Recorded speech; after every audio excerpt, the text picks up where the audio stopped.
Episode 105 of the Unnecessary Nonsense podcast. We are here, and we will be discussing some Fyter Festing. The Blue Jays and TFC coming back to Canada. We've decided to let them back in.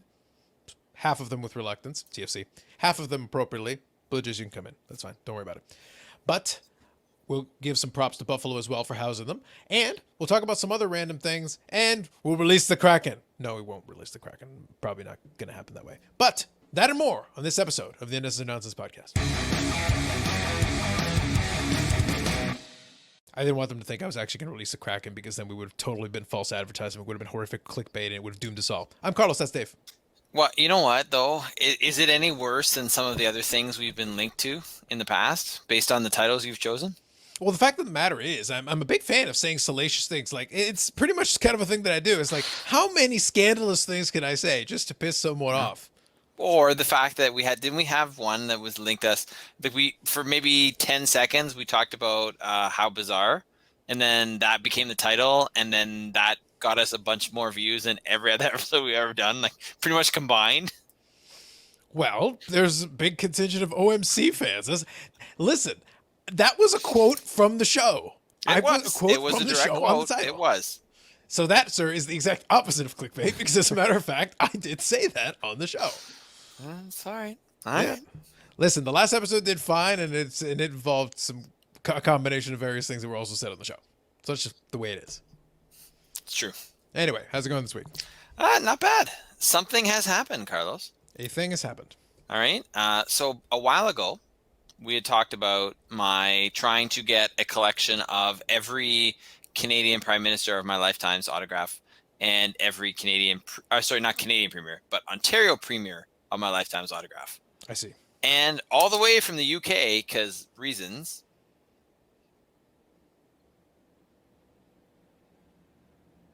I can see that it says the Prime Minister. Stephen Harper. I see. This is from the UK? That's where that came from, yes. Why? Because someone... In the UK? No, because I don't know how it got to the UK, but obviously sometime during, Harper's time in office, he signed that, and it somehow got to the UK, and they sold it on eBay, so I bought it. Because that one was the last one for the prime ministers that I needed. So I now have every prime minister's autograph of my lifetime. Okay, so you purchased this on eBay from the UK and had it shipped over. Correct. Okay, I was concerned that somehow it went by, to the UK by way of Canada that way, because otherwise I would have just assumed at that point you've been marked for death given your vendetta, your blood vendetta against the UK. It's possible, but I don't think the person that sent me this, knew about that. Otherwise, it might have had anthrax in it or something. For now. I don't know. Also interesting thing though is after I ordered it, it went through like eBay's shipping center, Oh, okay. Yep. Right. And I started getting all these emails and text messages from DHL. Okay, so this is the global shipping thing. Yes. Yeah, it's really annoying. I hate the global shipping thing. So which is fine. Like it actually came in really quickly. But the DHL funny thing was I was getting all these notifications from DHL and on my phone and I'm thinking to myself, okay, spam, delete. Do you want to sign up for signature-less delivery? Screw it all, right? And then Friday night, we're outside after dinner, just playing in the yard before we're getting George ready to go have his bath and stuff. And the van pulls up, and this guy comes out, and here's his envelope. And I was like, I guess they actually were legit, all those messages. No, but DHL always has like this weird approach where like it's not clearly identified ever. And it's one of those things where it's like, no, it is DHL. They are trying to give you a thing, but like it's not marked. It's not clear. It's like you could have signed up for, signature-less delivery, Dave.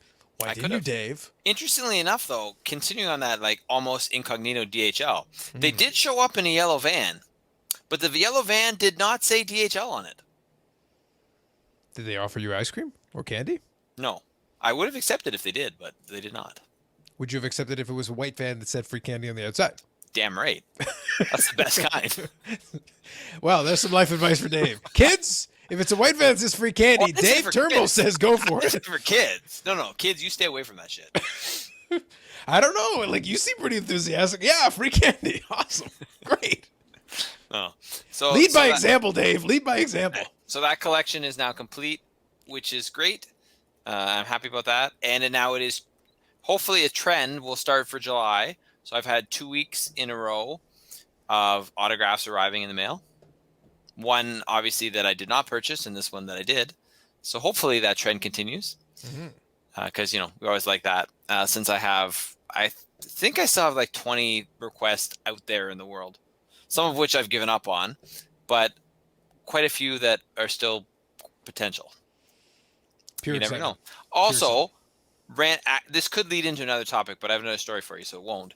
But, dude, AEW's got to start getting people to sign things when you send things to AEW. That's all I'm saying on that one. Mm-hmm. Anyway, my other story for you is I went basically, you think I live in the middle of nowhere. I went even more into the middle of nowhere today.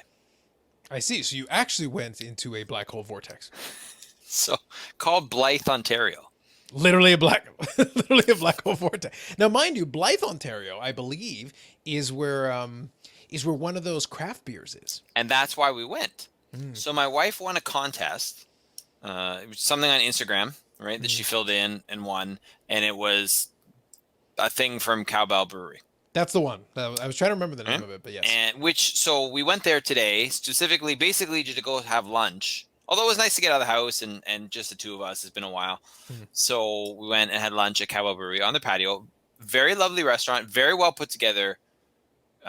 Very hard to miss. It's like, boom, you get to Blyth and there's this huge, gigantic building that is Cowbell. And the beer is quite good. I am a fan. Yeah, well, I used to have the Absent Landlord regularly. Yeah, it's probably, I would say it's probably their best beer. There's a couple others that are pretty good too.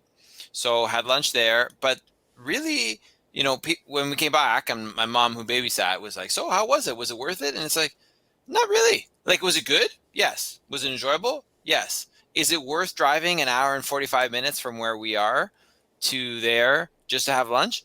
No, it is not. Because there's not really anything else in town. I mean, there are a couple of stores in town, and there's their take on the old hidehouse, if you will, called the Old Mill, where they have a bunch of leather jackets and other assorted clothing, which was okay, but we didn't buy anything there.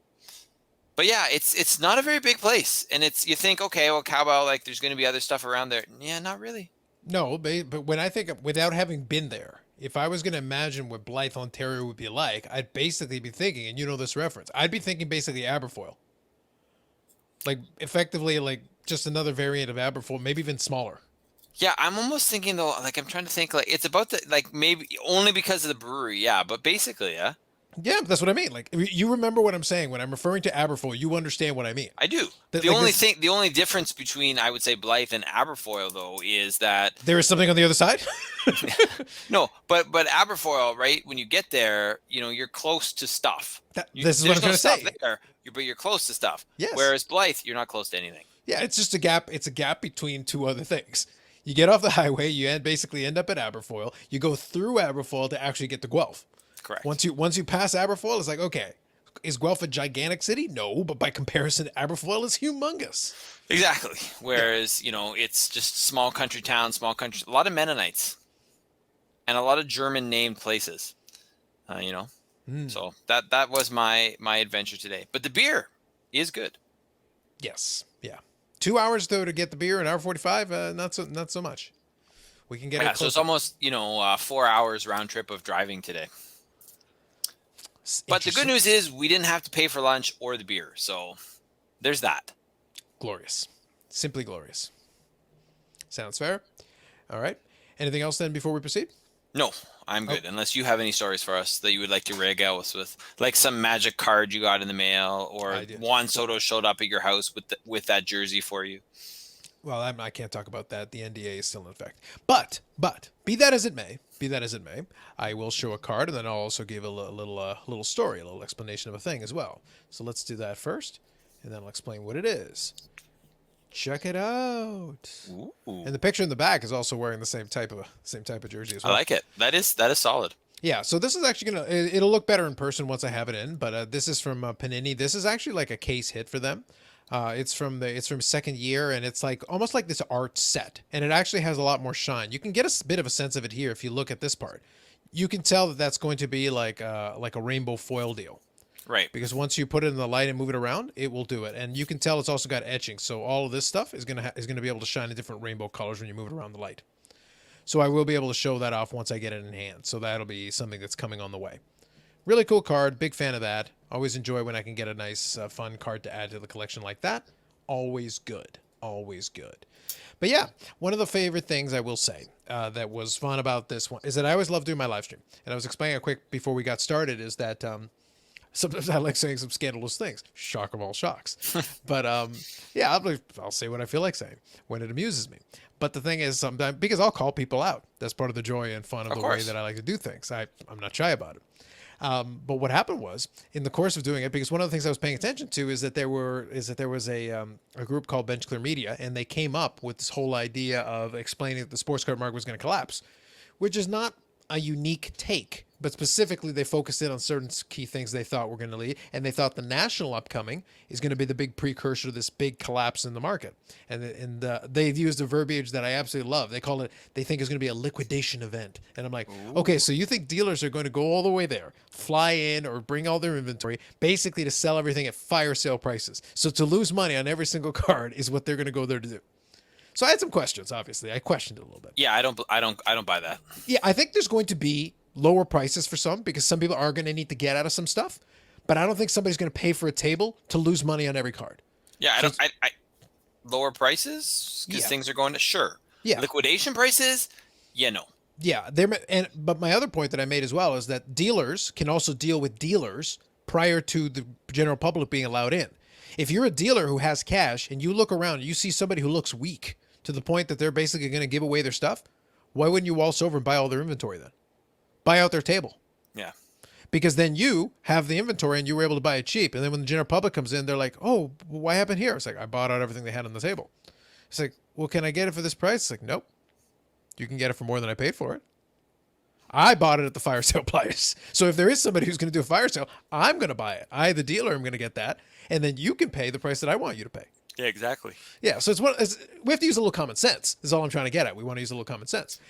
Now, one thing I want to kind of quickly show you is that part of the fun, though, is that, StreamYard lets us have a little bit of fun. I've been known to use the odd thing, Rob Manfred has made appearances once in a while. Rolling name artists. We've had some celebrities on the show, Dave. We have. But I got to be honest with you. There is no celebrity that I am prouder. I got to bring in a contributor. Now, he's not going to be here all the time.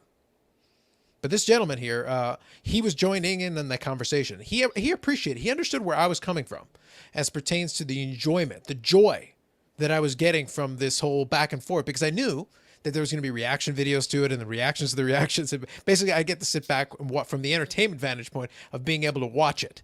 And basically, I was trying to find the right visual aid to be able to help people understand that my feelings and how, an approximation of what it looked like in my house when I heard this video and understood what was going to happen next. And let me give you the visual representation. It went around the house. Imagine me, but it be a little something like this.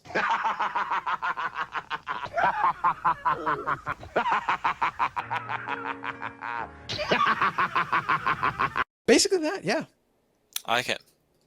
Yeah, so that's basically, and thank you to Ted DiBiase, the $1 Million Man, for popping in and joining us. I like it. I feel that clip needs to come back at some point. I'm just saying that once again, a gentleman and a scholar, a truly great man. He joined us here briefly just to let us all, understand. So thank you to Ted DiBiase for your cameo.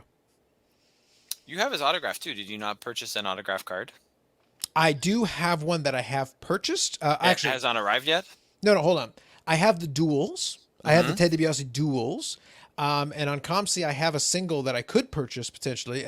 Now, I did receive, actually, that reminds me, a quick side story as well. I actually received a ComC order today. Sorry, not today. I received it on Thursday. Okay.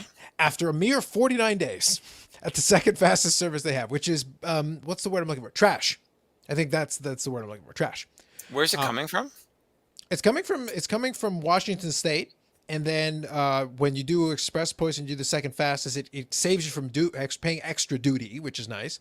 But at the same time, what they basically have to do is they have to pick it, which takes forever, and then bring it over to the BC office, which is in Canada, so that then they can ship it from BC, which is all well and good. Once you get it to BC and get it in the Canada Post system, the Express Post only takes a couple of days.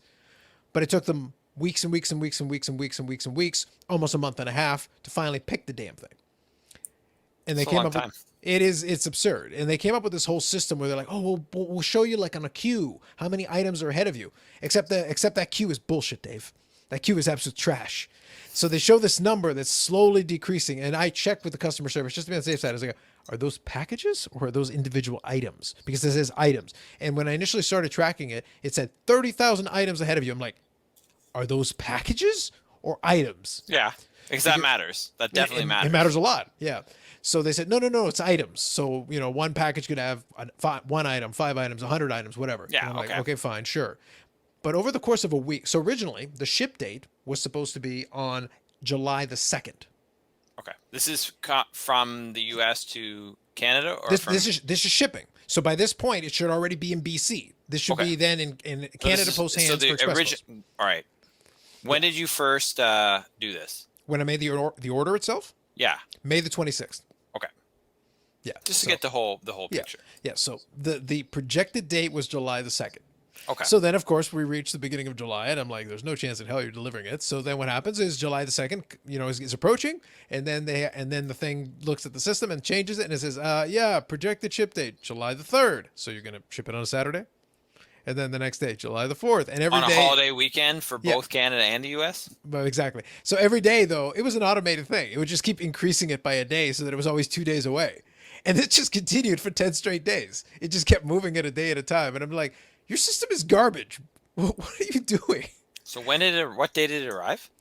It arrived Thursday. So almost on time for your birthday. Almost. Well, yes, except it should have been to Express Post before that, 10 days prior. So sure. I was like, it was shipped officially on my birthday and then arrived a couple of days later. And I'm like, this is embarrassing, guys. This is embarrassing. And of course, being that I have tremendous complete confidence in them, I was like, let me double check the invoice to make sure you at least sent me everything. After all this time and all this trouble, let me make sure you at least sent it all. And they did? I can confirm that I did get the items that I ordered, thankfully. Well, this is good. And I am appreciative that, I was able to get it after a mere month and a half and, after paying $60 for shipping. So thanks, ComC. Great service. $60 for shipping, eh? Yep. Jeez. Did I mention trash? I'm not sure if I mentioned trash. Trash. Double trash. That's ugh. Yeah, it's not a good service right now, at all. And it hasn't been for a while. And, they've been milking the COVID excuse for quite some time, and it continues to be milked. It is long since gone dry, but they continue to milk it. So it's COVID forever, Dave. COVID for all time. What did you get with this order? Sorry? What'd you get with the order? Oh, about 40 or 50 Medano cards, a couple of Juan Sotos. It was a variety. It was a variety pack. I did get a Juan Soto rookie card, so I got another one to replace my old one. This was one I already had. I actually bought this when the price was still lower on these, so I paid less than $40 for this thing, which is pretty good for a Beckett 9.5. Solid. For sure. Good one for the collection. I enjoy that. So no complaints there. Some nice, some decent Medano stuff. There's a double jersey with Paul Correa. That's cool. Nice. So some pretty good stuff, I will say. It's good for the collection, so no worries there. But at the same time, it's it took forever. It was I ordered it in May, and I got it almost halfway through July. That's embarrassing. By any metric you want, it's embarrassing. But whatever. And it would have taken me an extra day because, of course, Canada Post, in its infinite wisdom, didn't even actually try to deliver it. They're like, yeah, here's your slip. It's like, guys, I was here, and you put additional mail in my mailbox with the slip. So you literally could have just knocked on the door or left it. But it's like, okay, we're taking it back to the post office. So I scanned the thing, and I was waiting. And then I went with Carlos Sr. to go get a coffee. And then I'm scanning it, and it's 5 o'clock, and I'm looking. And suddenly it goes, available for pickup at Turtle Creek, which is my nearby post office thing. And I'm like, really, guys? Really? So we were able to come back in time. So I was able to run in, grab the slip, grab my ID, run over to the post office on Thursday. It was, approaching the end of the day, but I was able to walk over, give them my thing, and go, here, give me my stuff. Sign for it here. Thank you. Good day. Jeez. Otherwise, it would have been one extra day just because Canada Post didn't want to knock on the door. Wow. It's special, is what it is. It's special. The mail is special, and there's no rhyme or reason as to why things are on time when they're on time, or surprisingly on time. Well, here's the thing. At the same time that took forever, I had a shipment come in from Australia, and it took a week. Yeah, that's nuts. I was like, really? Okay. Thank you, Australia. Was it Aussie Rules Football related? No. I actually ordered one of those wrestling autographs through there, and the seller happened to be in Australia, and the price was fair. So I was like, okay, that's cool, that's fine. Aussie dollars are actually pretty reasonable for us. It's not too bad. It's a little bit cheaper than Canadian dollars, I believe, if memory serves me. So it's actually not too bad. If you can get a decent price for it, it's solid. It's nicely done, sir. Yep. So good stuff. I've been enjoying. I'm still picking up my wrestling autographs here and there. I'm being picky about which ones. And I will actually, real quick, just before we get to the first real segment here, this is one that I thought was kind of interesting, and this one will be a new addition to the collection. And I will show. So this is purchased, or this has been bought on eBay, and it is in the process of being shipped over to ship my cards to then eventually come to me. Ooh, nice. Yeah, nice. Yeah, I'm trying to fill in some of the, like I said, I'm trying to fill in some of those guys were like they were favorites from the era. In this case, it's a WCW/WWE guy. Obviously linked to the NWO. Like there's a couple variety of different things. So I'm still have my eyes open for some other interesting names. If there's something interesting to me, if there's some link, because then it would be with Nash, and then also have Eric Bischoff. I don't know if Scott Hall has one, but that'd be kind of cool because I could then pair that with it. That'd be kind of fun. So I'll keep my eyes open. I have no moral objection. And I'm not going to show it because I already have shown 2 cards today, and that'll be enough. But I did win a Daniel Cormier autograph for my 2018 Topps Chrome UFC set. Nice. So I was like, now I paid a pretty penny for it because those things are starting to get real expensive. I still don't know if I'm going to finish the set, though, because that Sean O'Malley card, like, I can't justify it. Like, it's the price on that's ridiculous. And I'm like, up until this past UFC, the Conor McGregor one, I had no idea really who Sean O'Malley was. I had just heard of him by name.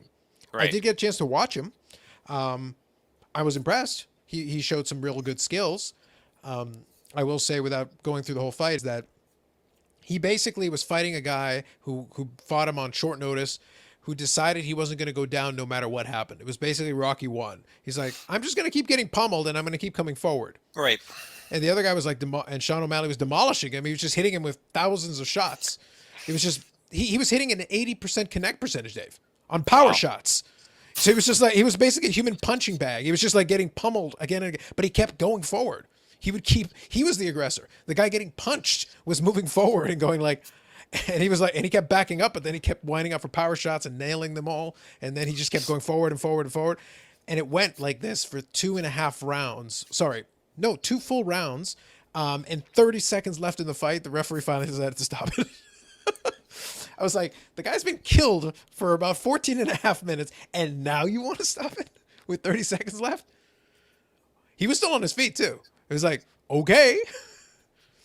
It's referee's discretion. I do understand, but it just made me laugh. I was like, okay, if you say so, guys. Exactly. So there you go. A little bonus coverage of the last UFC. Anyway, so let's get into it. Which one do you want to start with? Let's start with the wrestling. All right. So we had Fyter Fest Night 1. Quite an interesting thing. I can pull up the card again just to refresh my own memory. I did watch it, but I got to kind of think through it a little bit. They did start off with the Jon Moxley New Japan Pro Wrestling United States title fight, which was actually a good starter. I think it was smart because they got him and Carl Anderson. Carl Anderson's good. So it's one of those things. Jon Moxley's good, and they obviously had a live crowd, and they were out in, I want to say they were in Texas, I believe. Was it Texas? I'm trying to think because I know WWE was in Texas. Were they both in Texas? Okay, hold on. Fyter Fest 2021. They might have been in. They might have been in Austin though. Yeah, no, for sure. But like you've got plenty of arenas there. Yeah, the Heb Center, Cedar Park, and Cedar Park, Texas. So yes, it is okay. Cedar Park, Texas. So anyway, so they're in Texas, and they've got they have a good crowd, and they're a boisterous crowd, and they got the match that got it started was that match. So it's funny though. AEW's done a good job with this in the sense that they found a way to be like, yeah, we're gonna have a championship match to start this. It's not for our organization, New Japan Pro Wrestling. It is. At least it's one of those things. It's fun because they're in a position where it's like, yeah, we will acknowledge other companies. We literally will let you defend your company's title on our show. You know what, though? I think it brings in, hopefully, other fans that'll stick around. Yes. Right? And I don't think it does anything to hurt the AEW brand. But not at all. That's the thing is, what it does is it opens the door to collaboration with these other companies where then they can borrow some talent. If they need something, they're like, hey, can we, let's do this. We'll promote you as part of this as well. And we'll be happy to promote you. And Yeah. if we could do that, could we do this? Because John Moxley is an AEW talent and Carl Anderson is actually, was at Impact. And I think they're going back over to Japan for a tour. So him and Gallows. So they're going to be going back there to Japan. So like logically, it still made a lot of sense. And then you would have thought, sure. maybe Anderson then would win and take that back to Japan with him. But in the end, John Moxley won that. But it was a good starter. Like to get with a hot crowd, but I mean, it's a good starter. that is one thing that AEW is really good at doing, is having a great match to open and a great match to finish. Yeah, and that's a smart thing to do. You bookend it, right? So like bookend it, get the crowd started hot, let them get going. Their strategy right now seems to be great match to start, great match to finish, and a Brooke Baker promo in the middle. A Brooke Baker? Britt Baker. There you go. Well DMD. DMD. But the thing is, her promos are good. So like because I do have to say, it wasn't on this episode, it was on the previous one, but I do like the shot she took at WWE or Saudi Arabia. Blood Money? Yeah, the Saudi Arabia Blood Money one. Yeah. No, she has become an excellent promo. And it was good on this show, I will say. So another thing I'll say about what they did with the show, they balanced it well so that even the talents that were not going to be on the card, because it's still television, it's a special. It's a 2-night special, but the Britt Baker match is on the second night. So she's not wrestling that night, but you still have her on the show. She's a champion. So you still have her on the show saying something, which still in turn helps promote her match on the second show. Yeah. And we'll see about how this goes, especially when Rampage starts airing in August.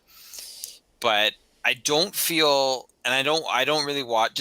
Elevation and Dark are their other shows, right? That are on YouTube. Yeah, but those are on YouTube. Yeah. Yeah, but I don't feel they've oversaturated it. They might, and it might get there, but as of right now, I don't feel they've oversaturated. I feel right, like no one's overexposed, and I like that. Well, because they actually have a fair bit of talent now, and it is spread over the shows. Nobody necessarily is wrestling on every single show every week. They do and technically, Britt Baker didn't have a match this week, and that's okay. Like you don't have to just put her in a random. WWE, what WWE would do is they just. Well, she does have a dental practice she has to take care of as well. No, for sure. But what I'm saying is, technically speaking, you could have had her on one of the things to do a match, because a lot of the Elevation and Dark are pre-taped, so you could have thrown in a match in there somewhere. But you basically it's more special if you let the champion do a match when it matters, but don't just have her out there every single week, match. That means nothing. Because WWE, that's what WWE was doing. They were just repeating the same matches because it's like, well, we need to fill airtime. So yeah, you two go have them. Did we have a match last week? Yeah, and you had one the week before, and you're gonna have one next week. So get out there and do a thing. And after a while, you do get overexposed. But then when you spread out the talent a little bit amongst the shows, some of the younger talent that needs more seasoning can be on Dark and Elevation, but they'll mix in some of the veterans so that it doesn't just feel like a throwaway thing. For sure. So you're still mixing them in there because John Moxley has been on Dark and Elevation. Oh, well, John Moxley's a legit guy in the show. Yeah, so he's on there too. We're not just treating it like it's crap. We're actually putting decent people on it so that you go, by the way, if you enjoy watching it, we'll give you some good people on there as well, and we'll let the young talent have their moment. Yep, which is good. So I mean, I'm really enjoying it. Like this has brought back a lot of joy in wrestling to me that has not been there for a while. There you go. It's like, and you know what brought joy to me? The $1 Million Man's cackle. But we'll save that. That should bring joy to everyone. Let's be fair. It's one of the great cackles of all time. Primo. Anyway, so outside of that, so that was the first match to start off things. Good, solid starter, and they went about 11 minutes, so very good. Anything you want to add as far as that match itself, though? No. Anything caught your eye? Okay. To be honest, I did not start watching the show till the Matt Hardy Christian Cage match. Interesting. All right, so I'll quickly go through the second one. So the second one was Ricky Starks with Hook and Powerhouse Hobbs taking on Brian Cage for the FTW World Championship, a titled belt that is technically recognized by the organization. It's literally a title that Taz made up in ECW. Right. So yeah, because, well, the joke was that he was the quote unquote uncrowned champion, so he made up this title because because he wasn't getting a title match, even though he Right. kept demanding it. So, but then he also would defend the FTW title on ECW TV.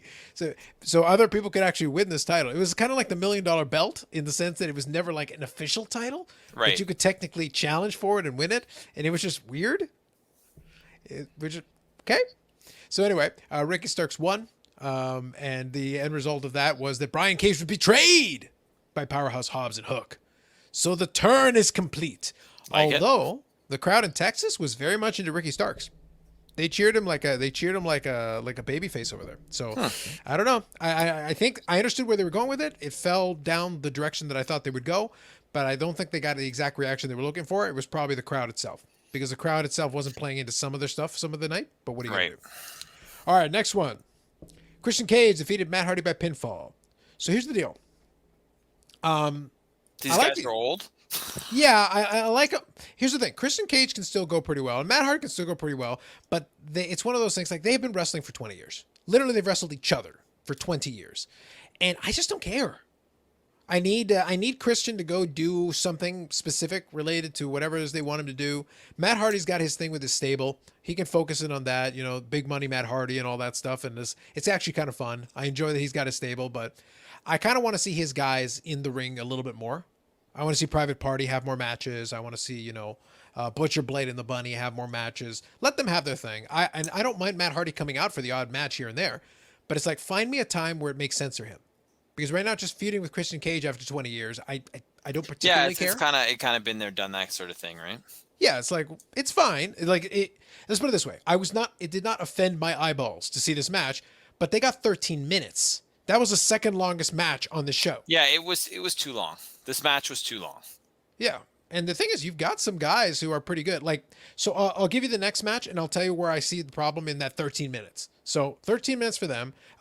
Just under 10 minutes for the Ricky Starks Brian Cage match. Both those guys are pretty good. And John Moxley and Carl Anderson had about 11 minutes. So the next match was Sammy Guevara defeating Wheeler Utah with Chuck Taylor and Orange Cassidy. Here's the thing: Sammy Guevara was a superstar out there because he's from Texas and they loved him. And Sammy Guevara is also great in the ring. And Wheeler Utah is actually pretty good in the ring himself. He's pretty slick. They gave him 4 minutes. Yeah, those guys are really good in the ring, and they were hot for Sammy It was an alright match, but again, that was something that you're like that. Obviously, if you could flip them, you'd rather have that be the longer one, in the Matt Hardy Christian Cage match go 4 minutes. Yeah, or split the difference, give them 5 more minutes, and then they'd be almost about the same length, and we get a couple more minutes of the Sammy Guevara match. Yeah, for sure. I think cut 5 minutes off the Christian Cage Matt Hardy match. You're not going to lose anything, and give the 5 minutes to Sammy Guevara and Wheeler, and let them do the thing. Mm-hmm. Those guys were killing it. For 4 minutes, they got in a lot of stuff. Give them another 5 minutes, I think it would have been a really good match. Next one here. So Yuka Sakazaki defeating Penelope Ford. I honestly think that was just... I like Penelope Ford. Yuka is the magical girl. And it's like, look, I don't need any more of these... Look, the only Japanese wrestler, the only Japanese women's wrestlers that they have that I think have been able to figure out how to make it work on AEW... is pretty much Riho, because the fans love Riho. She's tiny, and she's actually quite good in the ring. She's pretty good at what she does. And, I'm completely blanking. Hikaru Shida. Jesus. Yeah, Hikaru Shida. Okay. Yeah, and Hikaru Shida is actually on the promo package for Rampage. Like, she's part of that package. Right. Why? Because she is a legitimate star on that show. She was champion for 372 days. There you go. Good. So it's one of those things where it's like, I should remember. She brought the company through the pandemic, Carlos. No, and she served a very good purpose for that, because she did a good job with considering what she had to work with, which was a limited roster, and they didn't really have as many people to throw at her. I still think they should go with your idea. Yeah, I think there's an opportunity. That title rematch should come. I think the time will come for that. But the point is that Hikaru Shida, as a Japanese women's wrestler in there, was able to make it work. Riho was the inaugural AEW Women's Champion, and she was able to make it work. So those are 2-year champions. But everybody else they've thrown in there, they've got a lot of they wrestle what they're like called Yoshis, and they wrestle like a certain style, but it's almost like too cartoonish. It would be the way that I would put it. It's like you've got gimmicks, but it's like you went back to the early 1990s with your gimmick. Like it's yeah. I mean, and just because it works in Japan doesn't necessarily mean it's going to work here, right? Yeah, and I just don't think it works. Although the crowd did like Yuka, so they did appreciate Yuka, but I was just like, I'm just not into it. And I've seen Penelope Ford have better matches. Yeah. So not the greatest, but I have no issue that they put him on there. It basically created a buffer between the Sammy Guevara match, and then we get to the main event. And on the main event, you've got Darby Allin defeating Ethan Page in the coffin match. Don't call it a casket match. Don't call it that. WWE probably owns the copyright. Coffin match. So good. This match was so good, Carlos. Did you like, though, that the Darby Allin started it off by ramming his back into him and had a steel plate on his back? Yeah. It's like, it worked for Bret Hart. Yeah. Not quite in the same way, but yeah, I was like, there's a homage to Bret Hart, if you will. Yeah. So it's like, so anyway, Darby Allin basically just threw himself at Ethan Page at all turns and basically was used as a ragdoll for the majority of the match. And Ethan Page took advantage of the fact he's a bigger guy. So, and it kind of worked. I mean, I did the one bit of criticism. So I have about this match. At least I think I agree with it because I read it and then I was like, yeah, that kind of makes sense, right? Because it seems a lot of the time you're either people online, not in the real world, Carlos, but on social media, are either AEW fans or WWE fans, and they hate the other company no matter what. Correct. Right? So, but one of the criticisms that came out was, because I follow Bleacher Report Wrestling on Instagram, and they have obviously they show a couple clips of that and talked about that match, and was that, what took him into the casket was a skateboard to the back, Ethan Page into the, coffin, versus what had just happened a little bit before that was basically like a razor's edge off the rope into steel stairs. No. Hold on. Settle down. It was an ego's edge.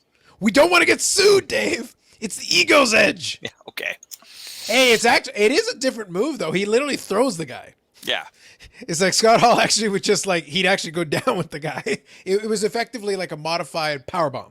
Yeah. It would be like honestly is pretty much out of the moves you see regularly, that looks like the most dangerous thing that I've ever seen in wrestling.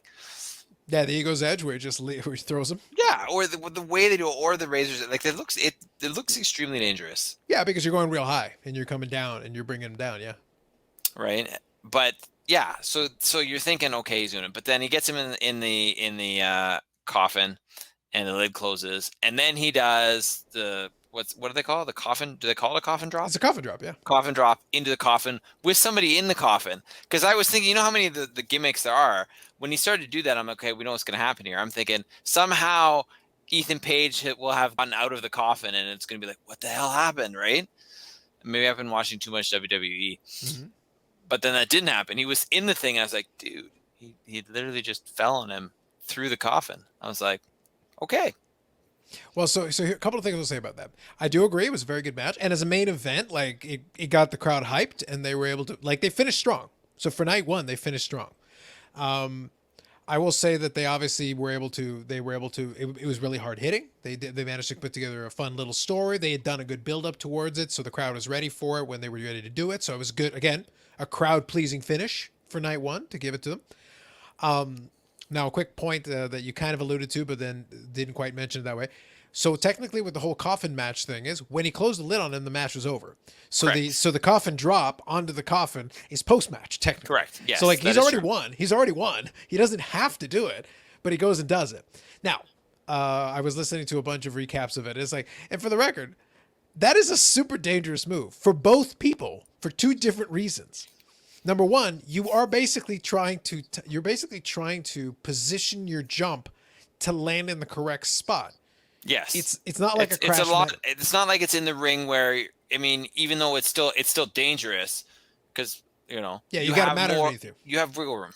Yeah. Right. If you miss, the likelihood of you getting severely injured is a lot less. Whereas if you miss the coffin or hit the coffin in the wrong place, like that could end in paralyzation. Yeah, basically. Because what you're doing effectively is a trust fall from the top rope of a wrestling ring onto the outside. Like if you ever go to like those where they do those seminars, it's literally a trust fall. It is. They're not catching you. There's nobody catching you. And by the way, also, so that's one side of it. But what about for Ethan Page inside the damn thing? He can't see. A I mean, guy's he about knows to, it's coming because he moves it first, so at least he Yes. knows it's coming and Yes. can embrace himself. but you can't see what's happening. No, I know. You know something is going to happen, and you're Well, like, they may have talked about it ahead of time, so he no, knows that what's going. I'm sure he knew that was coming. no, correct. But since you don't know where the guy's going to land, you just know the lid above you is going to fall on you in some Correct. configuration somewhere, Yes. and you're like, so you're underneath there, and you're like, how do I prepare for this? Because I can't see what's going on. Yeah. Yeah.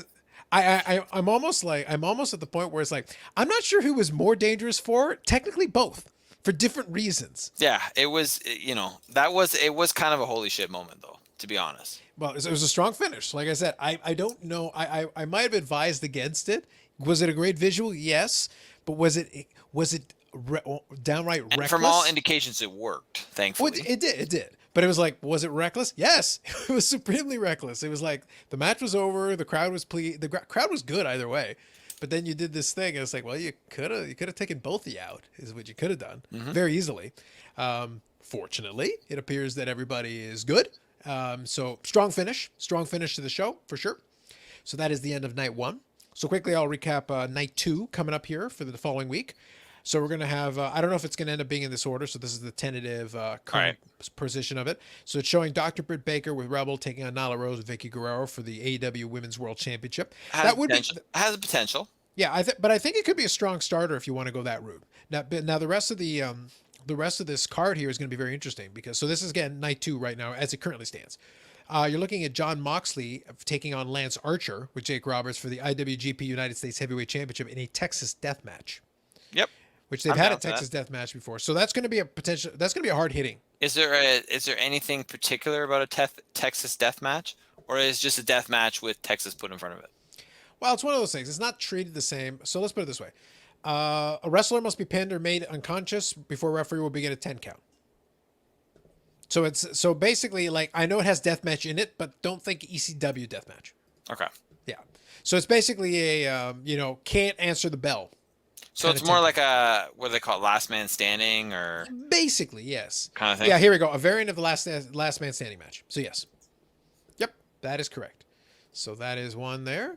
And either way, I think that'll be a good hard hitting match because both those guys go pretty hard. So I think it'll. I think the and the we crowd get Jake the Snake, who's just gonna stand there. But hey, we get Jake the Snake. Dude, Jake the Snake, bruh, come on. So anyway, next one is going to be the beginning of the trial of Jericho, where it's going to be Chris Jericho taking on Shawn Spears in a chairs match, where Shawn Spears can use a chair and Chris Jericho cannot. Now, here's the thing. It's a Shenanigans will happen in that match. Of course, but I have a question, and this is something that I kind of was thinking about when they said it. It's like, okay, so Shawn Spears can use a chair. Cool. But then, since it's a chairs match, it's effectively a no disqualification match, it feels like. I could be mistaken, but it feels like it's a no DQ match. So I can't use chairs, but I could use anything else. Yeah, something's gonna go down. No, I'm posing the question. This would be like something that would be like, so AEW, just out of curiosity. So that means Shawn Spears is the only one allowed to use a chair, right? He goes, yeah. So cool. Could I run him over with a car? Yes. Excellent. You can have your chair, sir. Would you put it past Jericho to do such a thing? But I think that would be a very clever way of getting out of it, winning the match. Don't you think? For sure. Yeah, that's what I said. Shenanigans are going to happen in that match. Yeah, use something else. I expect Jericho to win it. Oh, of course, he's going to win. He's going to win at least a couple of these before getting to MJF. Probably it's at the end where he loses. But anyway, it'll be interesting anyway. I'm interested in seeing what they come up with. Now they're going to have some time to think about it, and I'm sure they'll come up with something interesting. Okay, next one. Orange Cassidy taking on the Blade. So Orange Cassidy will have Chris Statlander in the corner, and the Bunny will be with the Blade. Just a singles match. I almost feel like that's filler. I almost feel like that's really, because they already had the match a couple weeks ago where it was a mixed tag team match. Yeah, with Chris Statlander and the Bunny. So that one is like, Yeah, my thing on this one is that I like the Blade, and I like Orange Cassidy, and I like Chris Statlander, and I think the Bunny does a good job, like formerly Ali. But I think they're fine. But I don't need to see them together again. Yeah, go in different directions, find other opponents. Let's just mix it up a little. Let's do something else. Agreed. Okay, so cool. And I think I think they're probably going to stick to just the 5. So I gave you 4. And the last one is probably going to be the main event. I'm pretty confident in that. So the last one's going to be the tag team elimination match. So basically Survivor Series style. But we're not calling it Survivor Series because we don't want to get sued. Fair enough. So it's a tag team 5-on-5 elimination match. Or People get eliminated.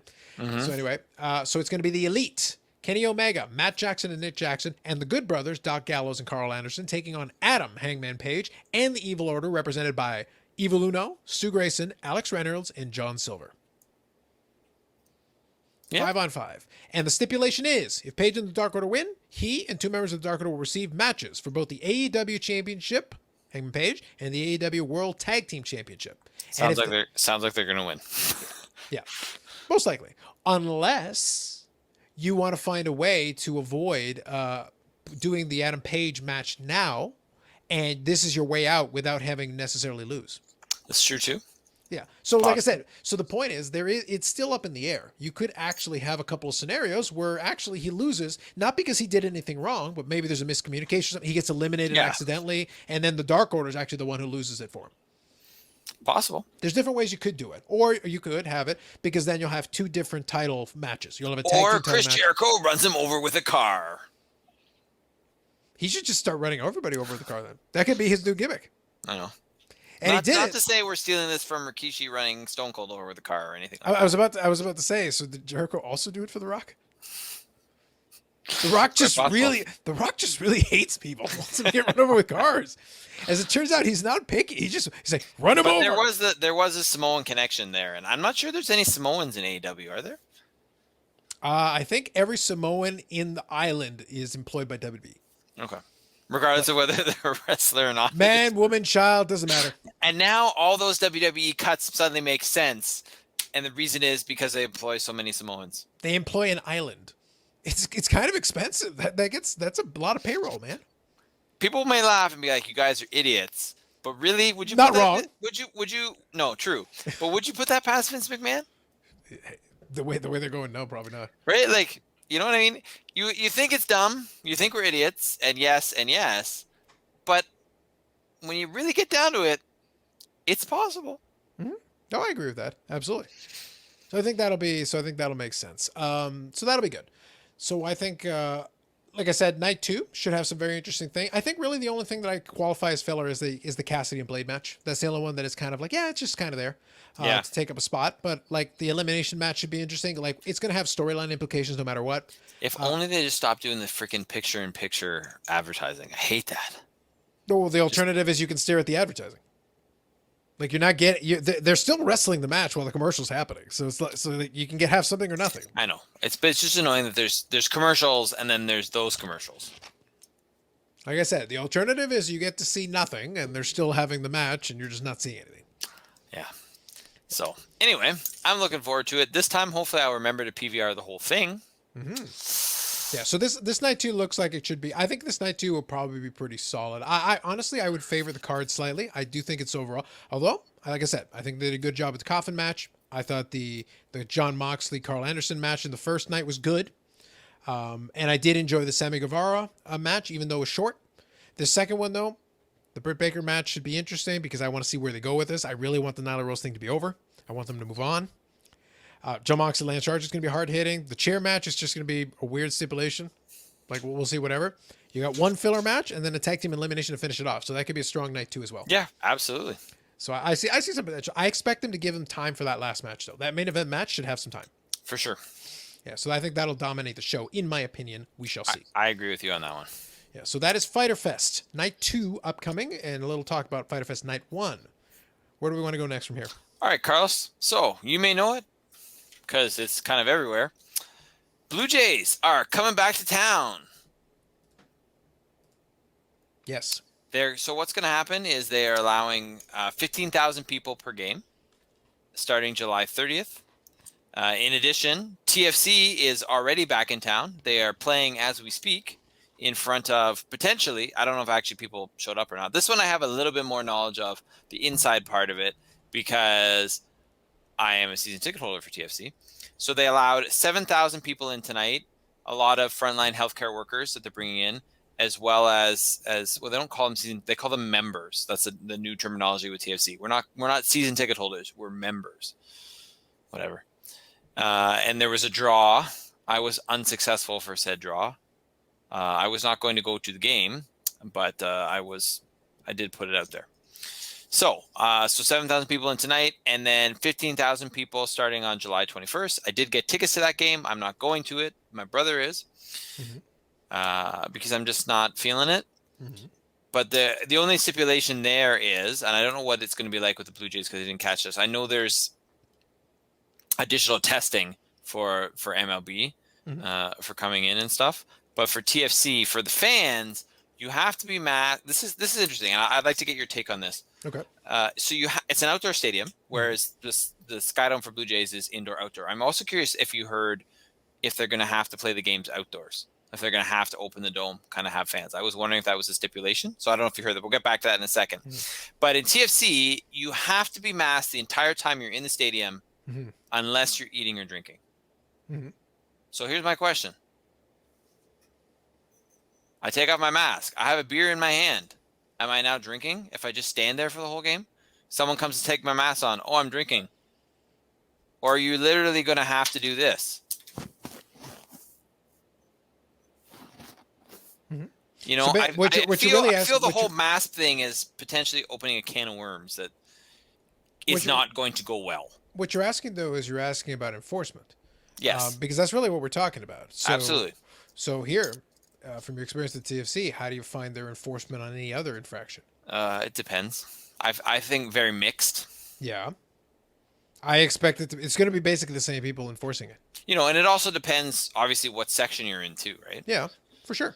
You know, there are. I've had people vape, which you can't do. I've seen people smoke cigarettes in BMO Field. You know, and you know, a lot of the time, I mean, and this isn't putting anyone particularly down because it's interesting. Like I've watched games on TV and seen people in soccer stadiums. I'm only talking about soccer stadiums where, you know, they have their back to the field and they're watching the crowd the whole time. Right? I've seen stewards in BMO watch the game and not watch the crowd.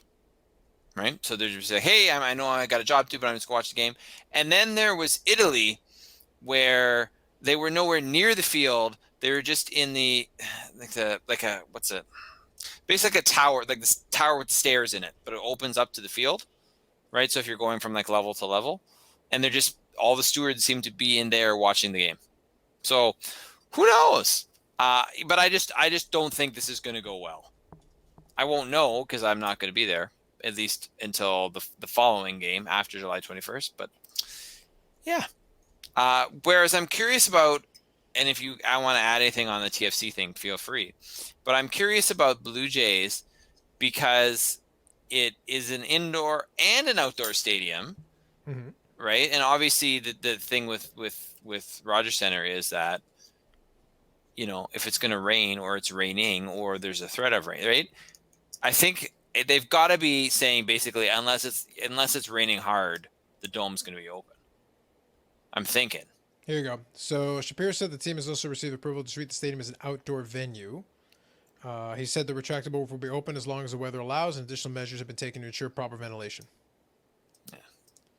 Yeah. So for the Jays, that's basically their statement on it. Yeah, which really doesn't clarify very much. Let's be real. Well, I think other than the government gave them consideration to declare themselves an outdoor venue, which I do find interesting. Well, the thing is that because you know how many people they're allowed to have obviously makes a huge difference being an outdoor venue. No, for sure. But you also got to remember, like, given the size of the stadium, 15,000 fans, that's not dissimilar to what it was back in the old days when, like, in the mid-90s, late 90s, early 2000s when the Jays weren't drawing much. Guess what? 15,000 means I could have a whole section of myself. It's possible. Yeah, like, because you can space out folks pretty well in the dome. If your capacity is 15,000, well, I got lots of room to put people. I don't have to have you guys near each other. Like, you can be quite a distance without having too much issue. So it's like, yeah, you guys are all together. Cool. Go sit in the corner over there. 4 or 5 of you. Go. Done. Then you guys can go 3 rows behind them. You guys can go 3 rows behind them. You guys can go 3 rows behind them, and we can go all the way up. Yep. Also I don't know about Blue Jays. I should have done maybe some research on this. But TFC is not, there's no vaccination requirement for TFC or anything like that. I've often said the football folks are diseased. Oh, sorry. You meant vaccination. Sorry. I just meant they were already guilty. Please continue. So You, Carlos Alcazar, Hmm. do you have any desire to attend a Blue Jays game in this season? No, absolutely not. No. Because of COVID stuff, or Oh no, just in general. We're at this stage. We're at this weird stage. Let me go beyond COVID for a second. Mhm. I'm at the point in my Jays fandom where it's like I've been to the Dome so much, where even if I snap my fingers and we take it all away, like the former Dome is- season ticket holder here, people? Yeah, yeah.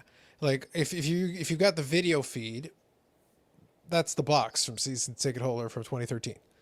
So the thing is just there in the background. But the thing is that I'm at the point where I've been to the Dome enough. Like, unless it's really like I really hate as a venue. I really hate unless I go sit in like a section that's quarantined. You know what? I'll go sit in the TD section, or I'll go sit right behind home plate in the overpriced seats because it's like, all right, look, I'm not dealing with you commoners. We're done. I want my own entrance, and I don't want to deal with the peasants. We're done, Dave. It's over. These are the same conditions I have when it comes to the Raptors. I will only go in the MasterCard suite. I will not deal with the commoners. Yeah, but you don't work for that company anymore, so. Not the point. Not the point, Dave. Not the point. All right. Okay. Yeah, it's not a great venue for it. Like I said, if in Buffalo, I will happily go to a baseball game in Buffalo. I just prefer the venue. Yeah, COVID it is a great venue. Yeah, COVID or not, it's just a better experience being there. In this one, there are sections that are fine. There's sections I can go to, but like, dude, I know that stadium like the back of my hand. It bores me. Like, it is a much better experience for me to watch it on my TV at home. Fair enough. And I saved the trip. I saved the money. It's like, look, what am I gaining? No, fair enough. But you can be around people. It's like given that that isn't information, though, Carlos, will we see you at BMO Field anytime soon? For what? They have things at BMO Field now? What if they played Aussie Rules Football at BMO Field? Settle down, Dave. You don't have a big enough feel for that. You don't. You seen the size of the Aussie Rules field? No, I don't actually watch Aussie Rules. How big is it? It's actually fairly gigantic. Is it like rugby size? Because they've played rugby at BMO Field. I've seen a rugby game at BMO Field. I think it's bigger than that. Okay, hold on. I will. Did you come to that game when I went to the rugby? Yeah. I was there for a rugby game. It was like Scotland versus somebody. Yeah, Scotland versus Canada. Okay, yeah. So you were there for that. So they do play. Yeah. Okay. Yeah. So I will find an image for comparison just so that it's easier to see. Actually, this might work pretty well. Let me see if this is good. Sweet. Ooh, nice. Okay, hold on. See if I can make this picture bigger. Visual aids, my friends. Visual aids. This is actually really good. And I think you'll appreciate this image. So sorry for the folks on audio, you're not going to be able to see it. So here we go. This is a comparison. So if you look at the black on the outside, that's the Australian football. Oh, wow. Canadian football is red. The rugby is right here. And soccer/football is in green. Way bigger in every dimension, Dave. So tear down your building and we can start again. And then you can have an Aussie Rules football field. That's huge, man. No wonder they play at the Adelaide Oval. Dude, those guys are running for like 100 miles. It's like absurd. You don't understand. Wow. They're doing like a triathlon in every game, in every match. That's crazy. Yeah, no, it's ridiculous. Like, I'm sorry. No, Thank you for that. I actually feel this is the first time I've ever been educated on this program. Yeah, it is very, very. I educate all the time, Dave. none of your trash. It's like that's it. I'm sending you back to poor man's Aberfoyle. Get to the other one. Please don't. It's like back to Blyth with ye. There are some nice houses. I'm sure. Anyway, so yeah, no, the field is gigantic. It's absurd. It's absurd how big that field is in relation. And I like that. Like I said, I like that this one included the Canadian Football League field for comparison for you, and you can see how much bigger it still was in all dimensions. It's significant. Yes. Let's put it that way. Yeah. So there you go. That it was beautiful. So thank you to let me see here. So jazzace.ca, footy for beginners. Ha! There you go. Footy for beginners, giving the explanation. Love it. Good times. I like it. There you go. Done. So now you know. Jeez. Wow. I feel educated. I feel that's good. That's a good way to ride off into the sunset with this podcast, Carlos. Excellent.